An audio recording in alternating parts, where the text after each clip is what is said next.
antes disso vamos orar, pedindo que o Senhor nos abençoe nesse momento.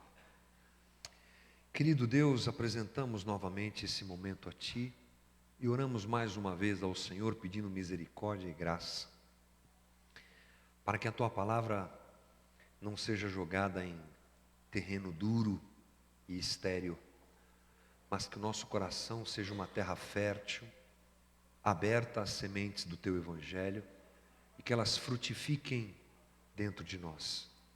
Me usa, te peço, me dá capacidade que não tenho para conversar com os meus irmãos e que o Teu Espírito, que habita cada um de nós, tenha liberdade para nos ensinar e dirigir à Tua vontade. Nos consagramos ao Senhor em nome de Jesus. Amém. Lucas capítulo 18, versículo 1 diz assim: Então Jesus contou aos seus discípulos uma parábola para mostrar-lhes que eles deviam orar sempre e nunca desanimar. Ele disse: Em certa cidade havia um juiz que não temia a Deus, nem se importava com os homens. E havia naquela cidade uma viúva que se dirigia continuamente a ele, suplicando-lhe: Faz-me justiça contra o meu adversário. Por algum tempo ele se recusou, mas finalmente disse a si mesmo: Embora eu não tema a Deus e nem me importe com os homens, esta viúva está me aborrecendo. Vou fazer-lhe justiça para que ela não venha me importunar. E o Senhor continuou: Ouçam o que diz o juiz iníquo. Acaso Deus não fará justiça com os seus escolhidos que clamam a Ele dia e noite? Continuará fazendo-os esperar? Eu lhes digo, ele lhes fará justiça e depressa. Contudo, quando vier o Filho do Homem, encontrará fé na terra? Essa é uma parábola rápida, uma parábola fácil de entender. Ela apresenta dois personagens básicos: um juiz, um homem duro de coração, e uma viúva. Ambos vivem na mesma cidade, como diz o texto, e o juiz era alguém que tinha o seu coração endurecido. Ele tinha a falta de duas atitudes básicas, inclusive mediante a religião judaica, uma religião de Israel. Isso era alguma coisa muito comprometedora. Ele não temia a Deus e ele não se importava com as pessoas. Ele mesmo diz isso, versículo 4: Embora eu não tema a Deus e nem me importe com os homens. É uma autoanálise que o texto nos apresenta a respeito da vida daquele homem. Ele era alguém surdo à voz de Deus, indiferente ao sofrimento alheio. Por outro lado, temos a viúva, uma mulher só, uma mulher que não tinha apoio social de nenhuma maneira. Na tradição rabínica, as viúvas, os órfãos, os estrangeiros e aqueles que eram mais pobres, eles eram realmente indefesos. Eles eram considerados como vulneráveis, chamado de quarteto da vulnerabilidade. Interessante isso, né? Os órfãos, estrangeiros, viúvas e pobres. E essa mulher, nós não devemos olhar para ela como indivíduo, mas olhar para aquilo que ela representa. Ela representa esse grupo de gente. Gente com dificuldade, gente com problema, gente vulnerável ao sistema, não só daquela época, também com certeza nos dias de hoje.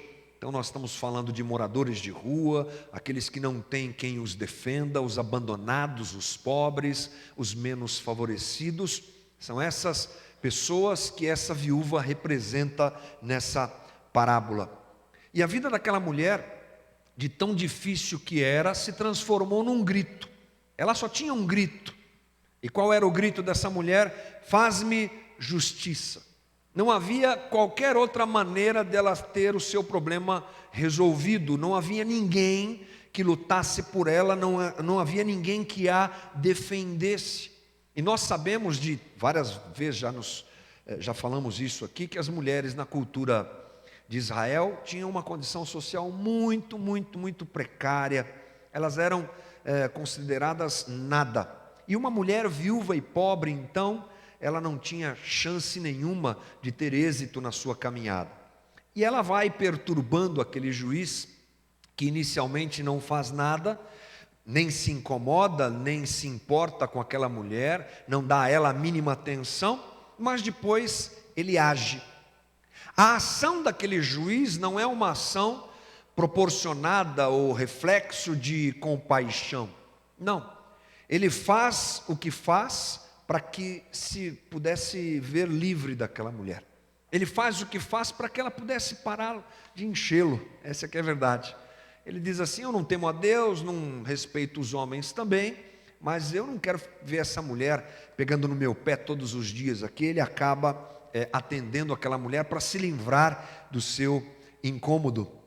E a ideia inicial dessa parábola, e muitas pessoas a interpretam assim, e é claro que não há erro nenhum em interpretá-la assim, é que Jesus utiliza uma técnica de exposição do texto muito comum naquela época, feita pelos rabinos, que é aquela técnica do quanto mais.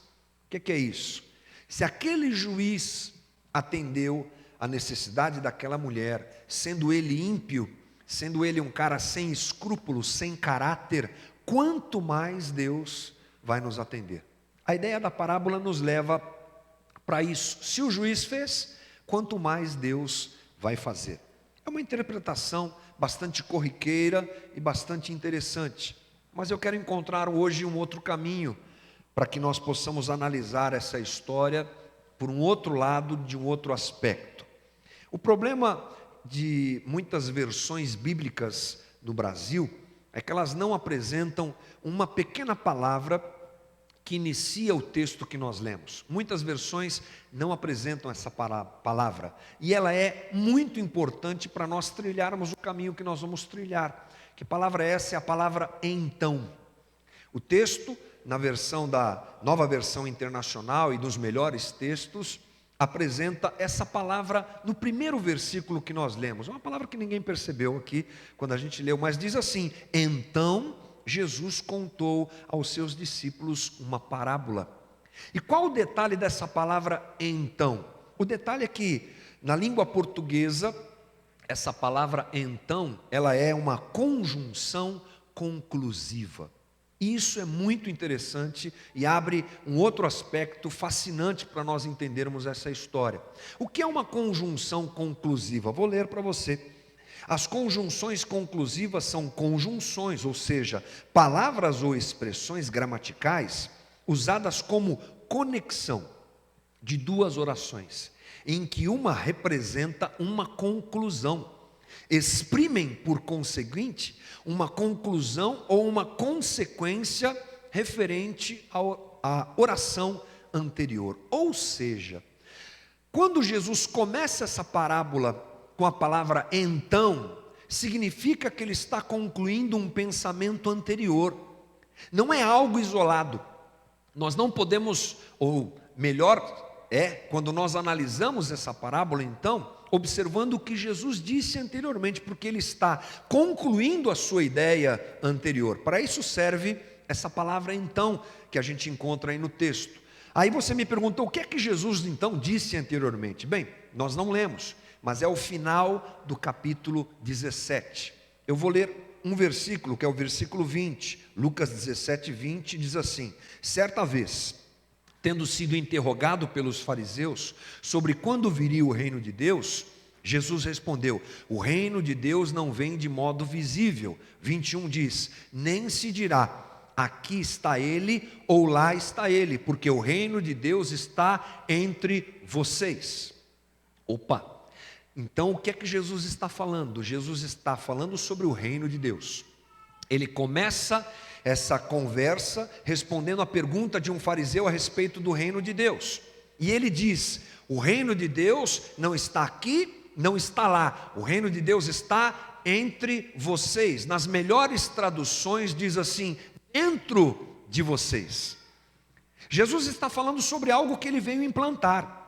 Nós sabemos que Jesus veio salvar a humanidade, o Messias, o prometido das nações, mas entre tantas coisas incríveis que Jesus veio fazer, ele veio implantar o seu reino. O rei que veio implantar um reino que não é visível, um reino que não é palpável, um reino que não é facilmente detectável, mas que está dentro de nós. Já falamos algumas vezes aqui, onde Jesus reina, ali está o seu reino. Então o reino de Deus já está entre nós. Vocês devem se lembrar daquela história do já, mas ainda não.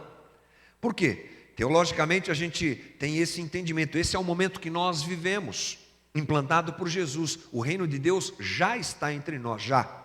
O Espírito de Deus já habita o homem, não é verdade? Você é casa, templo, morada do Espírito Santo. E onde Jesus reina, ou seja, na minha vida e na tua vida, já está presente o reino. Nós nos reunimos aqui inclusive para fomentarmos as coisas do reino, para falarmos sobre as coisas do reino, para sinalizarmos o reino. Você deve se lembrar que nós já falamos sobre isso. Então o reino já está, mas ele não está plenamente. Já, mas ainda não. Por quê? Nós ainda convivemos com a dor. Nós ainda convivemos com a injustiça. Nós ainda convivemos com a violência, com a falta de paz. Dos nossos olhos ainda caem lágrimas. Nós ainda passamos dificuldades nesses dias. O mal ainda está entre nós. Então é já, mas ainda não. Mas não plenamente. Plenamente será quando Jesus voltar, quando ele convergir todas as coisas a ele. Então Jesus, no capítulo 17, no final do capítulo 17, para nós compreendermos bem, fala sobre esses dois aspectos do reino. Ele fala sobre o reino que já está e fala sobre o reino que virá. Para falar sobre o reino que virá, por exemplo, ele faz a citação do versículo 24, pois o Filho do Homem no seu dia será como o relâmpago, cujo brilho vai de uma extremidade à outra. O assunto de Jesus então é o reino de Deus, o que já está e o que virá. Esse é o link que Jesus está fazendo. Aí ele apresenta a parábola da viúva.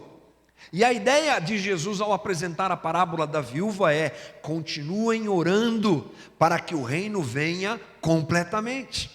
Continuem orando e não desistam de orar, porque o reino virá. Por que Jesus está falando isso? Primeiro aspecto dessa colocação de Jesus é que a vinda do Messias para Israel era uma vinda que, junto com ela, claro, se apresentaria o reino do Messias. E na cabeça de qualquer judeu, esse reino era um reino de glória, de poder, de levantar Israel novamente ao seu lugar, né, a sua glória toda como nação. Essa era a ideia do judeu. E ela é muito forte. Eu me lembro de um certo dia estar assistindo na internet um debate entre um pastor e um rabino. Eu achei interessante a chamada do vídeo e fui assistir. Um pastor conversando com um rabino lá em Israel, tentando entender por que o judeu não aceita Jesus como Messias. E entre tantas coisas que ele falou que eu não me lembro, uma delas eu guardei bem. Ele disse assim, o rabino, ele disse assim: é muito fácil, eu me apresento como Messias aqui para você, prometo um monte de coisas e digo assim: o meu reino virá. Futuramente o meu reino virá. Onde está o seu reino, Messias? Não, ele virá. Querendo desqualificar Jesus como Messias, porque o reino que Jesus apresentou não era visível. Então veja você que coisa interessante. A ideia judaica do reino messiânico era imediata. Por isso Jesus começa a falar sobre isso, porque eles não veriam o reino. E ele diz: o reino virá quando eu voltar. Ele anuncia a sua vinda e diz: continuem orando. E um outro aspecto dessa parábola apresentada por Jesus é que aqueles discípulos que andavam com ele sofreriam muito. A sua maioria morreu martirizada. Eles morreram nas mãos do Império Romano, crucificados, mortos, não é? Presos, e você sabe bem disso. Então Jesus diz: não percam a esperança da vinda do reino, continuem orando, como essa viúva que ora, continuem clamando, no dia do teu sofrimento continue orando, porque o reino virá. e o reino se estabelecerá definitivamente. Então isso nos abre um outro leque de interpretação a respeito dessa parábola. E eu acho que algumas coisas que nós vamos ouvir hoje juntos aqui são duras de se ouvirem, mas são a verdade do Evangelho de Jesus Cristo. E aliás, preciso fazer uma confissão aqui, que nos últimos meses, o caminho que nós escolhemos, que foi o caminho de estudarmos o livro de Lucas, um caminho duro. Alguns dias nós fomos confrontados aqui, e às vezes não é esse tipo de evangelho que a gente gosta de ouvir. A gente gosta de ouvir o evangelho, Deus vai te abençoar, Deus vai, está tudo certo. Quando a gente é confrontado pelo evangelho da palavra, às vezes isso nos incomoda um pouco. Mas acredito eu, irmão, que se o evangelho não nos incomoda, de pouco ele serve. Se ele não nos afronta, nos confronta com a nossa realidade humana, ele não nos apresenta a verdade de Deus para nós, ele pouco serve. Então vamos continuar seguindo o nosso caminho e que Deus nos dê graça para aprendermos isso. Então a primeira coisa que eu acho muito especial, mediante tudo que eu coloquei aqui, que nós entendemos agora, é perceber que Jesus nessa parábola não está ensinando que Deus irá atender todas as nossas orações, ainda que nós sejamos tão insistentes em orarmos como aquela viúva. Ele não está falando para nós ficarmos pedindo, como aquela mulher fez, que ela pediu, até que o juiz falou, tá bom, vou atender. Como se a nossa relação com Deus fosse assim. Não é esse o caminho, não é essa a ideia. Nós sabemos que a oração é um fator primordial na nossa espiritualidade. Ela é importante demais, mas a ideia não é essa. Irmão, o céu não é um balcão de atendimento aos fiéis da igreja, onde você fica batendo e exigindo coisas para que Deus te dê aquilo que você precisa. Por que nós entendemos isso? Porque Jesus não poderia se contradizer. Jesus em alguns momentos apresentou como principal agente direcionador da nossa vida, o quê? A vontade de Deus. Jesus nos ensinou a orar a oração conhecida como oração do Pai Nosso. Você sabe a oração do Pai Nosso, não sabe, irmão? Como é que é a oração do Pai Nosso? Pai nosso que estás nos céus, santificado seja o teu nome, venha a nós o teu reino e seja feita a tua vontade na terra como é feita no céu, não a minha vontade. Se eu interpreto essa parábola desse jeito, eu estou desqualificando o que Jesus disse, o que vale é a minha vontade. Eu vou ficar batendo, até uma hora que Deus vai me atender. Não prevalece a vontade dele, prevalece a minha.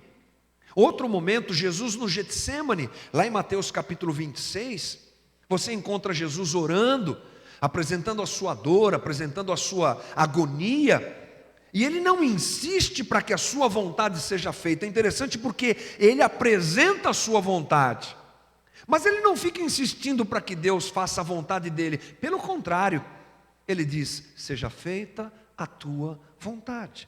Então, esse é um caminho importante de nós entendermos, que Deus não é obrigado por nada que nós fizermos a atender os nossos desejos. Essa manipulação divina que a gente muitas vezes cria na nossa cabeça e na religião que nós seguimos, ela não é consistente com aquilo que a Bíblia nos diz. E nós precisamos então tomar cuidado com uma coisa, porque se nós perdermos a ideia da oração como um instrumento de obtenção de coisas, a gente corre o risco até de ter vontade de parar de orar, não é verdade? Tipo assim, então, se eu vou ficar orando e Deus não vai me atender, e não vai dar o que eu quero, para que eu vou orar? É interessante isso. Sabe de onde vem essa ideia? Desse meio que nós vivemos, dessa sociedade que nós vivemos, onde o resultado é o mais importante, não é verdade? O que é mais importante na nossa sociedade? Resultado. Por isso a oração, quando ela é vista e observada por outro aspecto, ela perde o seu valor, porque a oração que não traz resultado não tem valor. Então nós começamos a perder essa ideia e essa concepção correta a respeito da oração e queremos orar cada vez menos, porque parece perda de tempo. Se eu vou orar e não vou ganhar nada com oração, parece perda de tempo, né? A sociedade despreza isso e a igreja acaba aderindo a esse mesmo caminho, justamente porque achamos que a oração é uma chave de obtenção de coisas. Quando nós percebemos que ela não é uma chave de obtenção de coisas, a gente acaba perdendo o interesse de orar. Mas eu vou te perguntar a respeito de algumas coisas que são aparentemente inúteis, porque elas não trazem nada para você, mas elas têm muito valor para você, e para mim também. Você gosta de ser abraçado? Não é bom ser abraçado? O que é que você ganha quando você abraça alguém? Não ganha nada. Quando você vê o sorriso de alguém que você ama, por um ato generoso que você fez, o que é que você ganha? Qual o resultado disso? Nessa sociedade competitiva que nós vivemos, nada. O sorriso não vale nada, não é? Ajudar alguém, e a gente faz isso muitas vezes, movidos, é claro, pelo Evangelho de Jesus Cristo, também muitas vezes não traz nada a nós, mas nós continuamos fazendo. Porque nem tudo na vida, irmão, deve ser encarado na base do resultado. Porque essa loucura da sociedade que nós vivemos não se encaixa muitas vezes com os valores do Evangelho, que são outros. Se a oração não é um instrumento de resultados, ela é o quê? Instrumento de relacionamento, instrumento de proximidade com Deus, faz parte da nossa relação com o Senhor. Por isso Jesus tanto orava, por isso ele gastava tempo com isso, e a palavra de Deus, é claro, nos estimula a fazer, ou seja, precisamos aprender a respeito da inutilidade da oração. Que bom que a oração é inútil para algumas coisas, como conquistar coisas, mas ela é tão especial para a nossa relação com Deus, ela é tão profunda, tão necessária. A oração cristã é eficaz porque nos sintoniza com Deus e nos sintoniza com o próximo. Amém? Então guarde isso, guardemos todos nós isso no nosso coração. Se nós tivermos uma motivação para orar, que não seja uma motivação voltada a obter resultados, mas uma motivação de nos relacionarmos mais profundamente com o Deus a quem nós servimos. A outra pergunta que a gente pode tirar dessa parábola é: nós temos ouvido o clamor dos injustiçados? Vou te fazer uma proposta. Quando a gente lê uma parábola como essa, e é para isso mesmo que as parábolas servem, nós nos transportamos para dentro da história. Essa é a ideia da parábola, né? Nos identificamos com a história, nos identificamos com os personagens da história. Se eu fizer uma enquete aqui rapidamente, praticamente todos nós iremos levantar a mão. Se eu perguntar aqui para você, com quem você se identifica? Com a viúva? Todo mundo vai levantar a mão. Ninguém vai se identificar com o juiz, né? Claro, cara ruim, duro, cara incrédulo que não serve a Deus, é claro. Nenhum de nós vai tomar esse caminho. Mas eu quero propor para você uma outra identificação, uma outra forma de analisarmos essa parábola, como alguém que está do lado de fora. Imagine você assistindo essa cena. Você chega todos os dias no tribunal e encontra aquela mulher injustiçada, e você sabe muito bem que isso é verdade, injustiçada, amargurada, sozinha, solitária, pobre, viúva, pedindo justiça para aquele juiz, e o juiz mandando ela andar todo dia. Quanto isso nos incomoda? Quanto isso mexe com a gente, já que nós temos o reino dentro de nós, já que nós carregamos o reino de Deus dentro de nós, o quanto isso nos incomoda, quanto isso mexe conosco. Irmão, será que a nossa oração, ela tem sido só pelas nossas necessidades, ou ela tem sido também pelo fim da injustiça nesse mundo? Será que a gente se identifica com essas necessidades alheias? Há lugar na nossa espiritualidade para o clamor daqueles que sofrem? Ou nós estamos pensando somente no nosso bem-estar. Nos incomoda essa injustiça vista e vivida por nós nesse mundo? Nós sabemos que um dia tudo isso acabará. Nós sabemos que um dia tudo isso será resolvido com a volta do nosso Senhor Jesus Cristo, quando Ele reconciliar todas as coisas. A criação vai ser reconciliada, o homem vai ser reconciliado, ótimo, mas por enquanto não é assim que funciona. Por enquanto somos nós os agentes que combatem a injustiça nesses dias, mas nós só podemos combater aquilo que nos incomoda. Se isso não nos incomoda, pouca diferença faz vermos alguém sofrendo, vermos alguém injustiçado, vermos alguém passando necessidade. Se isso não mexe conosco, se isso não nos incomoda, é claro que nós não vamos lutar contra isso. Nós temos um problema, nós pedimos a Deus justiça, mas pouco fazemos para que a sua justiça se efetive através de nós, se efetive através da nossa ação e da nossa própria oração. Então essa parábola deve nos alertar que há um clamor de injustiça a ser ouvido por todos os cristãos. Nós precisamos ouvir esse clamor de injustiça que é um grito que ecoa de uma forma muito clara nos nossos dias, e nós precisamos realmente observar melhor essa questão. E pensando nisso, eu quero te alertar uma coisa muito importante. Vamos pensar um pouquinho sobre o caráter de Deus nessa questão. Por que é tão importante, então, que eu me incomode com essa injustiça? Por que é tão importante que eu me incomode com o sofrimento do mais fraco? Porque Deus se incomoda. Porque Deus está do lado dos mais fracos. Essa é a verdade bíblica, irmão. Deus não é tão imparcial assim em algumas questões como nós imaginamos. Deus está do lado dos mais fracos.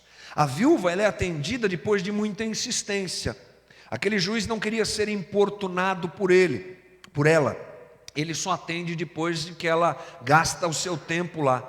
E os estudiosos chamam esse juiz da parábola, eles dizem que ele é a antimetáfora de Deus. Deus não é aquela figura que não atende o mais fraco, como na parábola. Ao contrário, Deus tem o seu coração voltado aos mais fracos e mais pobres. Aquela figura romana que representa a justiça para nós, que é uma mulher de olhos vendados, não é? Por que ela tem os olhos vendados? Para ser imparcial. Em alguns aspectos bíblicos nós vemos que as coisas não funcionam assim. Deus tem o seu coração voltado aos mais fracos. Talvez isso nos incomode. Nós burgueses, coxinhas, se assim podemos dizer, a gente fica meio incomodado de ouvir essas coisas, mas é uma grande verdade. Na nossa sociedade a justiça, ela não é imparcial, mas sempre favorece o mais forte em detrimento do mais fraco. Então Deus, ele se coloca realmente do lado daquele que não pode se defender. Isso é uma condição que a Bíblia nos mostra.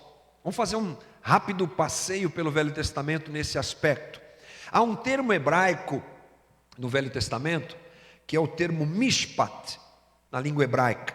Ele aparece mais de 200 vezes. E ele significa imparcialidade nos direitos e deveres e garantias de direito. Aliás, garantia de direitos. Por exemplo, Provérbios 31:9. Erga a voz e julgue com justiça. Defenda os direitos dos pobres e dos necessitados. Esse tipo de afirmação aparece mais de 200 vezes no Velho Testamento. Quando Deus formatou Israel, a ideia de Deus era que Israel fosse uma nação exemplar para as demais nações. Que Israel pudesse apresentar Deus através da sua própria existência, do seu jeito de funcionar, vamos dizer assim. Então, dentro da história de Israel, você vai encontrar leis que tinham como objetivo proteger os vulneráveis. Leis como, por exemplo, o perdão de dívidas. De 7 em 7 anos, o ano do jubileu, a dívida era perdoada. para que a pessoa que tinha poder, o credor, não é, sobre o devedor, não ficasse oprimindo o devedor e não ficasse achacando o devedor. Havia um tempo em que as dívidas eram perdoadas, para que houvesse uma proteção do mais vulnerável. E justiça, nesse aspecto, irmão, reflete o caráter de Deus. Nós precisamos nos preocupar e dar atenção aos injustiçados, porque Deus se preocupa com eles. Olha só que coisa interessante. Sabe como é que Deus se apresenta no Velho Testamento muitas vezes? Como Deus dos mais fracos.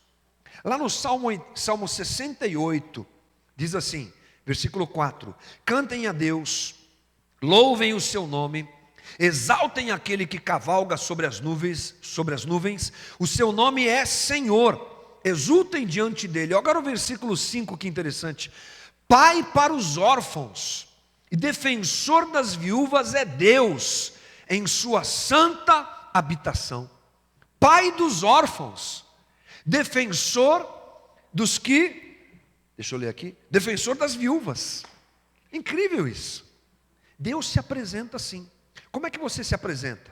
Você se apresenta do jeito que você quer ser conhecido pelas pessoas, né? Então, eu sou Hamilton, pastor da Casa da Rocha, guitarrista do Resgate, casado com a Ana Lúcia, pai do Vitor, do Rafael e do Mateus. Eu vou me apresentando como eu gostaria que as pessoas, como eu quero que as pessoas me conheçam. As coisas que eu vivo, as coisas que eu faço, que eu sou. Quando Deus se apresenta como pai dos órfãos, opa, é bom a gente prestar atenção nisso. Como Ele se apresenta como pai dos órfãos e defensor das viúvas, é bom nós prestarmos atenção nisso. E isso é fundamental. Eu quero repassar uma coisa que eu encontrei muito interessante para nós percebermos o quanto isso é fundamental na própria história humana. Antes da instituição de Israel, a defesa dos órfãos, das viúvas, dos mais fracos, passava longe. Essa é uma ideia, se a gente pode dizer assim, um conceito trazido por Deus, o Deus de Israel, em Israel. Quero ler uma coisa para você aqui. Um estudioso chamado Vinod Ramachandra, nome interessante, né? Nascido no Sri Lanka. Eu encontrei essa anotação no livro Justiça Generosa, do pastor Tim Keller, e eu achei fantástico. Quando se refere a essa atenção que Deus dá aos injustiçados, olha o que esse estudioso diz. Ele diz assim: ele escreveu que em praticamente todas as culturas antigas o poder dos deuses era canalizado e identificado por meio das elites. Os deuses se comunicavam com as elites, com os reis, os sacerdotes, os capitães militares, e não com os marginalizados. Opor-se aos líderes da sociedade era o mesmo que se opor aos deuses. Antes de Israel era assim. Mas na visão oposta de Israel, não é ao lado de homens de alta posição que Jeová se coloca, mas ao lado dos órfãos, da viúva e dos estrangeiros. Deus, ao instituir Israel, muda essa questão. Ele, como Deus, não vai se relacionar com os mais poderosos. Ele vai se relacionar com os mais fracos, com os mais simples, com os mais vulneráveis. E se Deus, o Deus de Israel, faz isso, esse é um fator que deve nos preocupar, porque devemos também trilhar esse mesmo caminho. A palavra de Deus no Novo Testamento nos diz que a verdadeira religião é cuidar dos órfãos e das viúvas e cuidar das pessoas frágeis. Por que nós nos esquecemos disso? Portanto, penso que se Deus se preocupa com os frágeis e vulneráveis, isso é sem dúvida algo que deve tomar conta do nosso coração. São as coisas que nós podemos aprender a respeito dessa história contada por Jesus. Algumas coisas a destacar aqui, irmão. Não significa que você não deva orar, voltando ao primeiro ponto, a respeito das tuas necessidades. De forma nenhuma. Podemos fazer isso, mas devemos nos lembrar que Deus não é obrigado a nos atender. E toda vez que Ele o faz por graça e misericórdia. Qual o perigo de nós trilharmos esse caminho em que Deus é obrigado a nos atender? Eu vou te explicar rapidamente o que é. Quando nós pensamos que Deus é obrigado a nos atender porque a gente fica batendo a tecla sobre alguma situação, quando aquela situação não acontece, qual é a culpa? De quem é a culpa? Nunca é de Deus, né? Porque Deus é perfeito. Aí a culpa recai sobre nós. Eu não tenho fé, eu não sei orar, eu estou em pecado, eu não dei a oferta que eu tinha que dar. E alguns espertinhos do Evangelho aproveitam dessa situação para explorar pessoas e machucar pessoas. Mas a verdade é essa. Quando Deus nos dá por graça. Quando Deus nos abençoa por graça. Não há nada que nós possamos fazer para dobrar Deus. Sempre a graça é um instrumento usado por Deus para nos visitar. E a segunda coisa, irmão, claramente, precisamos abrir os nossos olhos e o nosso coração aos menos favorecidos. E nos colocar à disposição do reino de Deus que está implantado e vigente aqui na terra, ainda que parcialmente, para que a justiça de Deus, então, se apresente. Para que a justiça de Deus, através da sua igreja, se faça presente. Deus está nos convocando, irmão, para a gente defender as viúvas, os órfãos, os estrangeiros, os pobres, e assim sinalizarmos que o reino de Deus já está entre nós. Amém, irmãos? Que o nosso coração se mova nessa direção. Esse é o meu desejo em nome de Jesus. Eu quero te convidar a ficar de pé comigo e nós vamos orar.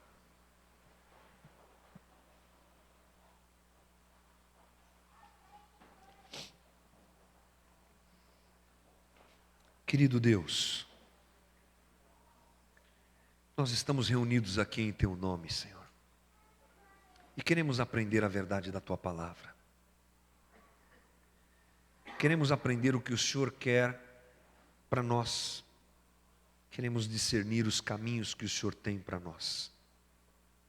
Queremos hoje colocar nosso coração nas Tuas mãos e pedir perdão ao Senhor, porque tantas vezes nos comportamos de forma inadequada com relação às nossas necessidades.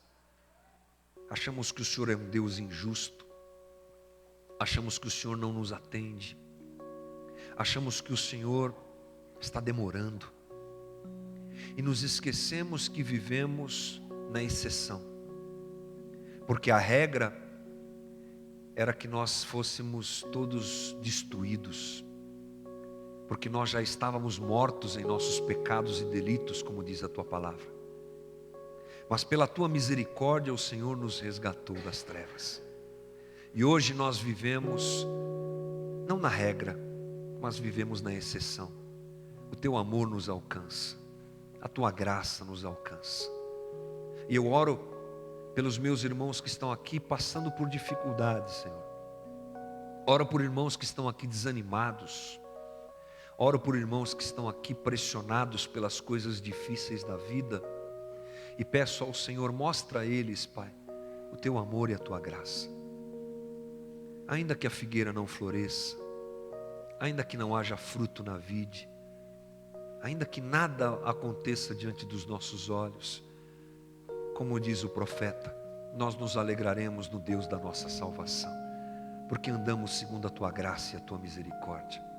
E que isso impulsione o nosso coração a olharmos para aqueles que precisam, Jesus, a atendermos o clamor do pobre, a deixarmos a mesquinhez do nosso coração de lado, a deixarmos, Senhor, o nosso egoísmo de lado e a mergulharmos numa relação profunda contigo que inclui o meu irmão. Não conseguimos nos relacionar contigo sem nos relacionarmos com o outro. Nos ensina isso, Jesus. Cria em nós um coração com essas características. Salva-nos, Senhor, das nossas deformações e do nosso jeito errado de encarar o Evangelho. E nos direciona a amarmos mais, a nos doarmos mais e a compartilharmos mais da nossa vida e de tudo que o Senhor tem nos dado com os outros. Que sejamos uma comunidade conhecida por isso, que vivamos assim, que aqui no nosso meio haja sempre generosidade, sempre amor genuíno, sempre desejo de ver o outro abençoado, que aqui no nosso meio ninguém passe necessidade sem ser percebida e atendida, ninguém passe luta sem ter a sua vida acompanhada, e que a gente não se torne alguém que entra num auditório e vai embora depois de algum tempo, mas que a gente se torne corpo de Cristo e tenhamos essas características em nós. Que seja realmente assim a nossa caminhada. Essa é a nossa oração e o nosso clamor que fazemos, é claro, no nome santo e precioso do nosso Senhor Jesus Cristo. Amém.